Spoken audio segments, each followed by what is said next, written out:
สวัสดีเพื่อนๆจากกะลีฟาร์มเด้อเจ้าเด้อเฮ็ดเลี้ยงนกกระจอกเทศมาหลายปีแล้วเจ้าเฮ็ดตู้ฟักไข่ก็10กว่าปีแล้วยังบ่มีตู้เกิดเป็นของตัวเองเจ้าส่วนใหญ่ก็จะไปใส่ตู้อันนั้นเมื่อก่อนก็เป็นตู้ฟักไข่คือกันเจ้าเนาะแต่ว่ามันจะเป็นแบบถาดลูกกิ้งแบบนี้เอาไปห้องใส่ตัวนี้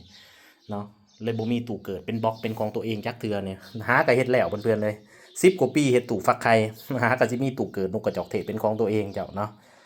ปกติก็เฮ็ดให้แต่ลูกค้าเนาะฮะก็เกิดใหม่เจ้าสำหรับตู้ฟักไข่นกกระจอกเทศนะ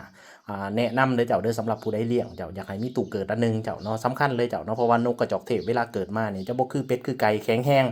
นกกระจอกเทศนี่คือคนเมาเหล้าเนี่ยเจ้าเกิดมาแล้วย่างเซ่สัตว์เซ่ส่วนพิตาอีตนเพิ่นเจ้าเนาะขาสั่นหยอกหยอกหยอกหยอกหยอกหยอกเพื่อเพิ่นสิแข็งแห้งก็ใส่เวลาอาจจะประมาณ5วัน7วันหรือ10วันเจ้าเพิ่นสิย่างหันเจ้าเนาะคันแบบว่าเกิดมาใหม่นี่รับประกันเลยเจ้าเนาะย่างเซ่สัตว์เซ่ส่วนเลยอีกอย่างหนึ่งที่มันพบปัญหาเวลาใส่ตู้ฟักไข่โดยบ่มีตู้เกิดในเจ้าเนาะขามันทางเจ้าเนาะคันขาทางเล็บงอยังไปต่างๆล่ะเอาแหละเจ้าเนาะเป็นปัญหาใหญ่เกิดขึ้นนั่นแหละอาจจะเลี้ยงบ่ใหญ่เจ้าเนาะฉะนั้นเป็นจำเป็นควรมีเด้อเจ้าเด้ออันนี้เป็นตู้เกิดของอลีฟาร์มเจ้าดีใจสุดเจ้าเนาะเป็นคนเฮ็ดเองแต่ว่าหาก็มีตู้เกิดเป็นของตัวเองมันเกิดมาแล้วเขาก็มาใส่บล็อกแบบนี้เจ้าเนี่ยนี่ นี่เกิดมาแล้วเพิ่นก็สิอยู่ในบล็อกนี่เจ้าเนาะขนแห้งแล้วเฮาก็ย้ายไปใส่อันนั้นย้ายไปใส่อันนั้นตู้อนุบาลเจ้าเนาะสิเป็นแบบนี้